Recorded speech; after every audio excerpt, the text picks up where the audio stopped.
97.2 ka ko général Bafoué wattodade yimbe dudu be sengo ka police naba la tereti ko no weltini fota wona seda jamaji di ka tufunde karmo ko alfa mulabe yo tawta ben nyangi be landiti yo kanyu général Bafoué yo yewtina ka ciudi nyaawdi o nyaawe o yaggine tippude ara hibe tumire mo do won gole ore binde faggitangol de dum ko lajje jamaji ko hubina ko nder di metube ndeje bitaji capital men Conakry do faltino hande ko larba 10 novembre 2021 musibe don kujja weltana ko tawdo subi radio GPFM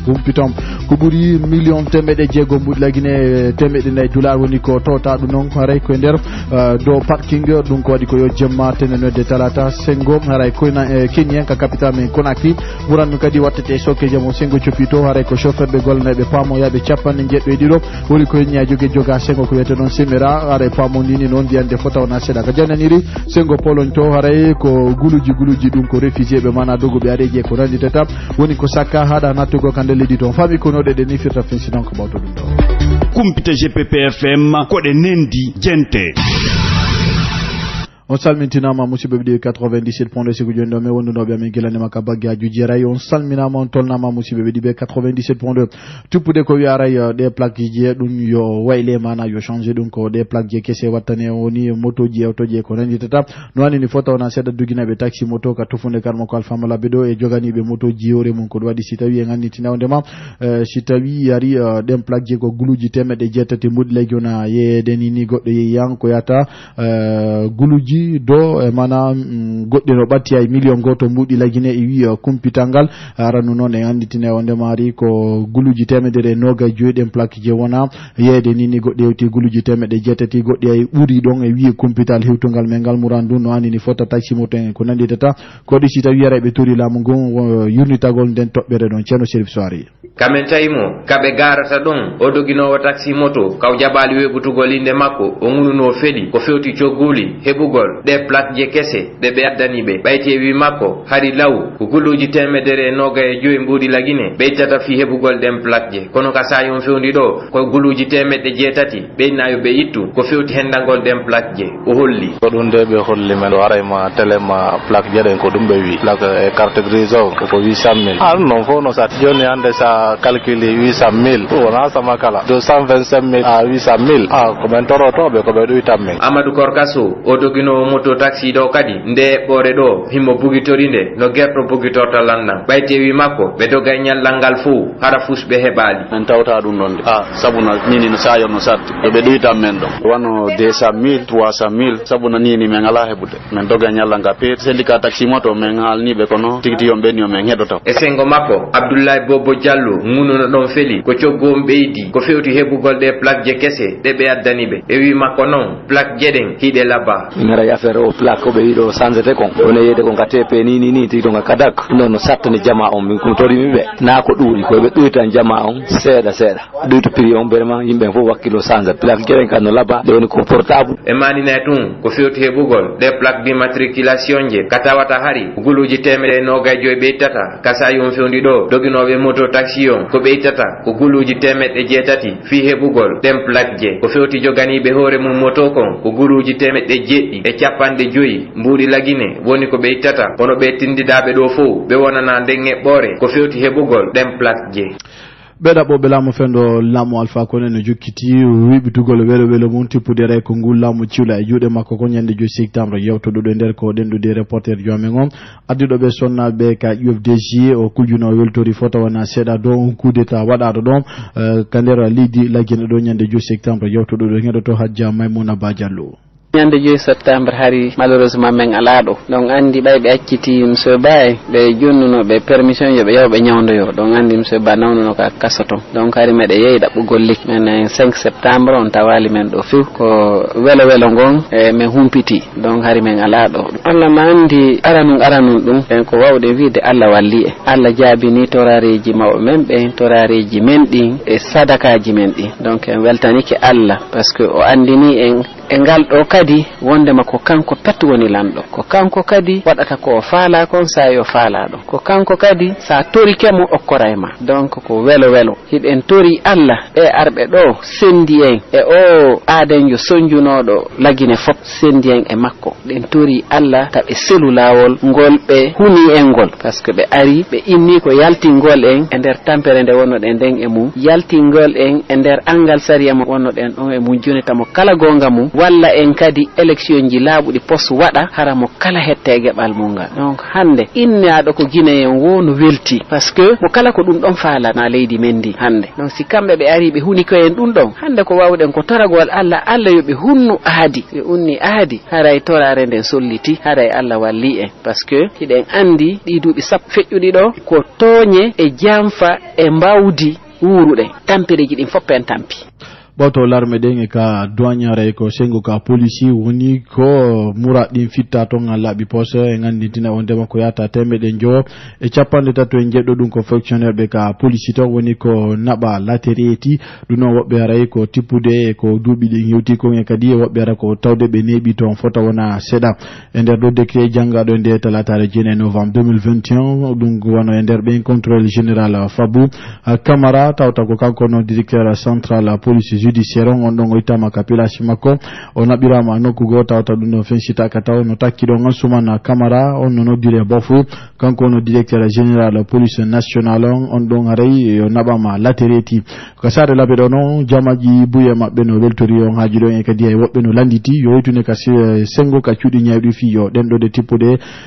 di jamaji di lajje mon hobinande di mettube on de jiwe bitadi fi muradi politique jente Jallo Mamadou Hadi Garam ngande ka weti do ko welo welo wodani men tippude ko tay kon tigi tigi on haray autorité keso do asatet colonel Mamadi Doumbouya wawi nabude 537 policiers à la retraite der ben non manifestation ji din hari ko kambe alfina zer gol dun non mayi be buy feccini e der manifestation ji din hara yo justice o wadu golle mabbe ne ko hunde futunde labande ke jama on habbino wombe be der to tay go ni be non ben no yo yahu fi yo waddo go kadi yaaf on tigi no habbori ji buy kany président ngol no wadata sukudi do en fiji passé lagni do ko ko jama on considéré fayda service public on wayra ko kambe je e tawte hara be der to be ala yawde par rapport ko wombe jangude gayna yalta hara emploi ala hebade suka be no dudi wombe yaltude jodo hara no metti fi se dafa on tigi non bure tamina kadi ko wawa wado don ko sova lagni sinna ma bandi la yakko be jatta yimbe me be bandi war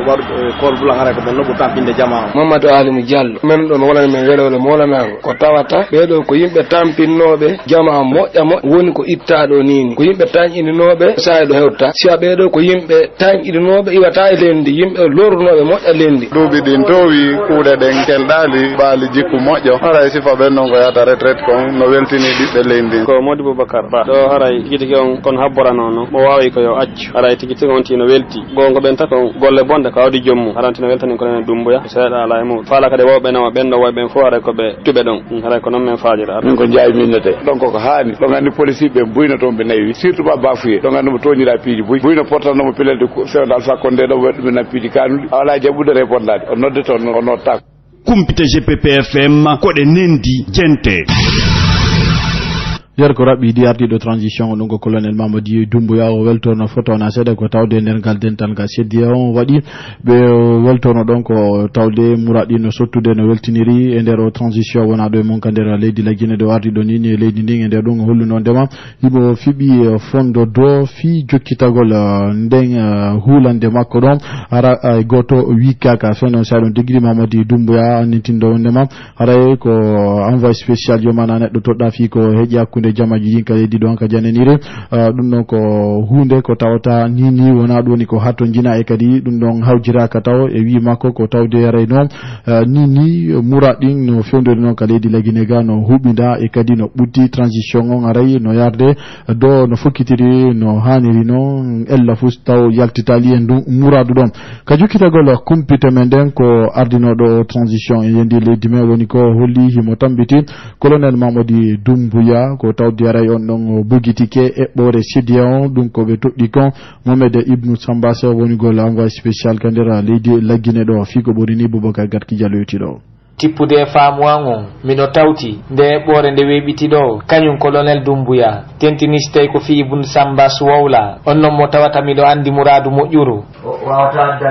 o wawata addanden nafoore so jetti wano dadis ha hewti min ko naati ka raɓɓindingol CNDD on min waɗuno ellaji seeɗa fewdo min waɗayno ɗi transition ji ko ɗum woni ko weɓiti kañum général ko naati mo tawata yehi kala tereti e wi makko noon o diplomate jo ɗum ko Ibn Sambas wonano ko waɗi golle munɗen e sayi ka hanunoɗon ɗum noon koko humiti e waylugol o constitution ka ɗum walli Alpha Condé a o heɓi mandat tataɓo ko ɗum waɗi si o watti e Doumbouya o wi kan kadi hitta ka médiateur jo adde ka leydi la Guinée ka sayon fewndiɗo noon ɓeyti woɓɓe daditi dariɓe hino faala ñawdude ɗi ŋakkereji ɗi woɓɓe amen waɗuno ɗi e sayiji yawtuɗi himo hani accede o golla aɗo ɓeyditirde wanu ni miɗo tawti colonel on ŋakkere hay fus ala la Guinée miɗo tawti wurintin ko wi kon o tawta ko Ibn Sambas toɗɗa kon ko watti e ɗum fayintin ɓe hanamo tolnude la Guinée miɗo andimo emi yewtay ɗo noon battande men huwodirde muradu moƴƴuru Seydou Djimit ha yewti Ibn Sambas miɗo andi men fota ko ana seeɗa kono mi tanjinaki ɓe waway wallude leydi la Guinée ndin ko hani kon koyen accan Mamadi Doumbouya kippu mum on fo happu fiyo ɓe artin leydi la Guinée ndin kandi handi noon e ɗum noon haraɓe gusaka ma ɓe hawjinaɓe ɓayti mi wiyay ɗo dande dow ɓe walli jamaji ɗin ɓayti ɓe sorti jama la Guinée on leygu jaggu Alpha Condé ko ɗum woni ko weɓiti kañum on général jo hammenɗo karate reti Sékou Ba Konaté ender communiqué jangaɗo ka radio télévision ji lamogo inde talatare ko ministre kippuɗo ko fewti do koɗo le misidaji ɗi woni ko tori ɗum ko ɓe ɗimoradi ka CNT fewti wondema rayoɓe tawde dental fiyoɓe sendo du kumpite ɗen ka sengo ɗum noon ko ka palle e nder noon nde bimbire ko percentuɓe ɗi parti politique ji wonno ko ɗenɗoɗa ɗon e ŋeɗoto Abdoulaye Baldé donc président au réseau des journalistes parlementaires à Sengo la Guinée ko kanko ni directeur publication au site wiyete guinématin.com awa haray ɗo hande alarba ha janggo e alkamsa ko kala taweteɓe ma désigné ɗele taweteɓe ɓen ka CNT woni ko nodda fiyoɓe seeno ɓe humpodire ɓe andintine awa sariyaji ɗi ɓe duwa hunnude ɗin tigi tigi haray nder yewtereji ɗi ministére on ko waɗi ko filditagol yewtereji ko ɓe holluno ko mo be ko place ji jiru jogui ka CNT ko hombo gasete toɗɗede ka CNT awa ɗum ɗon hiɗen andi critére ji sappo e ɗiɗi heno nder ton parti politique ji ɗin ko seeɗaɓe woni ko heɓi feere ƴettugol konngol ngol lando ɓay tan on tawno raɓɓiɗi kono ko ɓe landi kon ko wi'ugol e misal ko honno ɓe wawata tummodirde fii yoɓe heɓu place ji 15 alors que heɓe ɓuri temeɗɗe ɗiɗo malla heɓe yoni temeɗɗe ɗiɗo kadi est ce que critére ji waɗaɗi ɗin ko obligatoire tawde ɓe ɗi fof maji ɗi hunne secrétaire général o maki wondema parti ji ɗin fof kamɓe heno fotanaɓe haray mo be waɗay dossier muɗum on kono ko yoɓe tumbodir kamɓe parti ji ɗin ko kamɓe jeeyi place ji ɗin 15 CNRD on wawata sugude hakkunde maɓɓe ton inna ko ɓeɗo arata ko ɓeɗo yiltoto yogaɓe maɓɓe ɓay yalti ɓe landikeɓe kaddambuga ɓe holli wondema tigui tigui ɓe ari ɓe tawama yewtere kono hunde ɓe nanaga e mana yewtere nde nafali délai on noon jonnama ko le 22 novembre woni délai de rigueur fi déposegol dossier ji ɗin kam ministère de l'administration du territoire ko fedde étudiant ɓe ko weɓiti metto ɓernde mo ende talatare 9 novembre 2025 université général Lansana Conté Sonfonia ɓe noon ara yiɓe landiti yo gurdam maɓɓe ɗam ɓurte unitede ɗum newo kadi calɗi busi heɗitine toon fiido no jande nden kelɗiɗa ŋeɗoto président étudiant ɓe ɓen ka leydi la Guinée ɗo ko Alpha Oumar Tourkoum Diallo mi innete donc aray ko min woni président étudiant ɓe ɓen la Guinée ganini hanki étudiant ɓen bimbi ɓe immino ka université Sonfonia ɓe yalti seeɗa woni ɓe holli ɓe weltaki université ji ɗin udditama disposition ji ƴettaka e foyi fi ɓeydugol koɓe joddi maɓɓe ndin transport on wohino satti université ji gono toon alaka janggana kuɓɓen toon kaɓe wona kaɓe waala alaka ñaame tigui tigui ɓe wowli ɗon piiji buyi e muɗum ko duwa wattane dey lafimu donc aray ko ɗum ɓe yaltuno hankin kono noon haray ko ahadi men fof men joɗinonda yande men yewti men inno men windu kaydi men naɓana ministre question kañuma e laamu ngon colonel Doumbouya ɓayno men haldi fimu kono ɗimmoɓe amen go sorti toon seeɗaɓe ɓe ɗuuɗa kamɓe men minno hanki yaltugol ngol maɗum yewtere nden kaydi ndin ko inde janggana koɓe université ji lagine ɗin fop kaydi wona e waɗede naɓane colonel Doumbouya kono kamɓe on ɓe nayi ɓe nandi ari wo men neɓe ni ɓe yalti hanki yewti wondema ɓe habbi to seeɗa ha ndaare kono men gayn toto kaydi ji ɗin walli men donc simi faami ni o mouvement mo be wadi don de façon spontanée ari mo satina e dude men den fo sen yetti ka public ji université ji hino satina si tay hawri be jenditaaki men kon non mbay ndanyande min on personnellement mi hiduno e colonel long mi hiduno e colonel Dumbuya men yewti kono haray meden fala wadde kaydi men dépose hara ko inde ara men nodda zere ko men nodda labbe men nodda fop men wada kaydi ndi ngara mo be fiyobe andu ko honnu menen étudiant men ga université ji woni ko men habboribe wallo liɗo noon kawnorde ko parking mana ko toje darnete ɗum ko won ɗum sengo kimnien ka commune Dixine woni ko guya waɗi e nder mum e jomma tene no weddi talata jene novembre 2021 e wi noon jomma rayon parking donc yata million capanɗe nayi e tati mbuɗi Guinée e temeɗe nayi dollar américain wattodade million temeɗe ɗiɗi ko ɗum wonno ko tota ɗon ko ɓe humpitaka fimoni ko faggitani e wi noon se wawi holade Salif Camara ɗum ko garden jon aray ɓe wawno taƴude ɗon kollum makko ɗum ko ka koyɗe e wi kumpitanga ko tellen e 3-0 bimbi woni ko ɗum waɗi ko yimɓe yaaɓe sappo e goo bumunoɓe gueseɗi maɓɓe ɗin jogiiɓe jogaji wonno ko hewti ka parking ɗo waɗi on kawake ɗon Aïssatou Jawe Diallo kotoje ɗiɗi darnano ɗo goɗɗe ɗen harino e ngo sengoɗa wonno komi wi ɗimmojo angon wota men ɗaanu ɓay bandiji ɗin woni ko hewtiri ka nokkure ko ɓawti komi yalti mi tawiɓe ka nder cour ko on tuma ɓe noddimmi mi ayi ɓe nanguimmi ɓe haɓɓi ha yori ken on tuma ɓe landilan ko homɓe woni Abdourahmane Berete e Lasso mi inniɓe wondema mi anda ɓen on tuma ɓe yaltini pince je goɗɗo e maɓɓe taƴirinmi ɗen pince je hondugo ka koyngal natunoɓɓen hari ɓe fof maɓɓe ɓe suumi geeceli maɓɓe ɗin ɓe kadi hari koɓe 12 ɓe fof maɓɓe ɓe jogii jogaji min e ɗimmojo angon hari meɗen haɓɓa hayno ŋeeri e ɗum noon haa ko 6 heures yoni ka nder juulirde sifi OCD joɗo koko yaada e mum ɗo hino ɗuuɗi fota ko wona seeɗa ko ɗum woni ko ɓangini goto e wujjaɓɓen ɗen ɗo ɗuɗo e winda wowla en ɗum noon ko wona otowal e kaalisi adadu million 53 kaalisi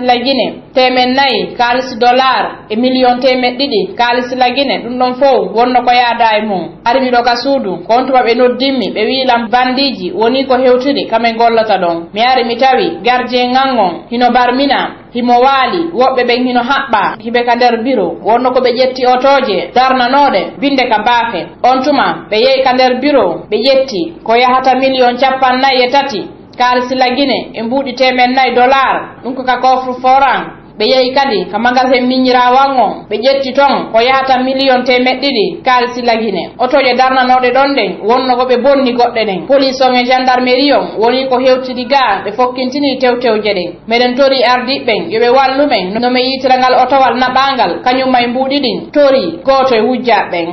sengo considel ko reɓen aray do ka commune rural ton woni ko fiɓi fondo yaltugol en ya sewere sappo tati novembre 2021 weɓita joote mettuɓe no hulande nden en heɗoto maire on Mamadou Chérif Diallo population leydi ndi woni o hollude ɗuma mum portaere ɓen kan noon no tawtiɓe par ce que force ɓeeɗa o fof ɗum ko ƴettugol on fayi ɓe waɗa côté mum famina ko yimɓe leydi ɓe woni faalaka ɓe golla ko ɗum woni ɗuma tawi kamɓe misteɓe ko ɗon ɗo ko nursiɓe gollude joni noon mbayi ko ɗum wannoɗo ha ɓe sunniɗo suudu laamiɗo jeunesse on e ɗuma joni noon ɗo e ɗum minen tigui minen ko haalande ɓe ko wiyonade ko hay moƴƴanaɓe gayka ɗo fewno ɗo si ɓe andi kange heɓoto e mum ɓe yoɓine gayka 4 millions si tawi gonɗo ɗon on kikiɗe o yoɓinima 4 millions mbimbi a natata si goɗɗo go kadi ari a yoɓali waɗin hoynemo yoɓoɗo ɗa o yeehi yaltini kamɓe ɓe jaɓa ɗum kadi ɓe nasi ɓe sendata ɓe watta ɗuma ayi kamɓe tigi moƴƴanaɓe haray no woodi groupe goto mo wonduɓe maɓɓe wina ko faramɓe maɓɓe ma ara ko ɗumaɓe maɓɓe ɓe utilisata par ce que si kanŋe yaltino ko fof ɓe ara ɓe fella gaz lacrymogène fi sakugol ɓe fi ɓe ara ɓe jippina tawi ɓeɓe suuɓi yimɓe maɓɓe ɓe suuɓi jippina ɓen ɗon yalti anda noon goɗɗon asa ngay kan pendant plus de yonte ya plus de 40 métres ara ko ton o heeɓi joni kanŋe o ka kanŋe yaltata ɗon ɓe raɗoma ɗon ɓe ƴetta woɓɓe ɓe naada ɓe waɗa ɗuma o e justice ɓay woɓɓe maɓɓe faami donc haray ɓe côté population on e fi ɗum ɗo hay kaddinde hoɗo ka hoɗa ɗon ɓe bonnude teeren jimɓe waɗa ko faala laawol hande laawol kundara si watta ka yimɓe ɓe lanca e laawol ngo par ce que ɓe asi ha binde goudron on côté ji ɗi ndidino ɓenen so ɓe yeeyi ɗo mbiya ɓe nawtaki natata population ini ronki joni ɓe prévoyi e samedi aro o waɗugol marche pacifique lando départ ɓe force l'ordre wonɓe ɗo kumpita GPPFM koɗe nendi jente sengo Ethiopie wano liɗo noon ko chauffeur ɓe capanɗe jeɗɗo e ɗiɗo golleneɓe paamon e nder saare wiyetende do minor e wi kumpitangali ko ne sengo kana no leydi mabbe ndi woni ko henya e jogeedu non ko nder ngal diwal wietengal Tigre don gollude ko dongol ndi aladbare do Nations Unies e tawta dum don tigi on ko nokkure tawta ko gol don jurol tumbe marno fi tambitago jamaji din tawta hare no e nder din leydi don battike fayda e mana buri hitande nyam dum wadde e nder dum ko be den do da dum ko yottino nele union o holli on dema ko yata chauffeur be mabbe chappane jeddo e dido ben ko contractuel be tawta ko golana be pamo woni ko joga e nder no ko tende semera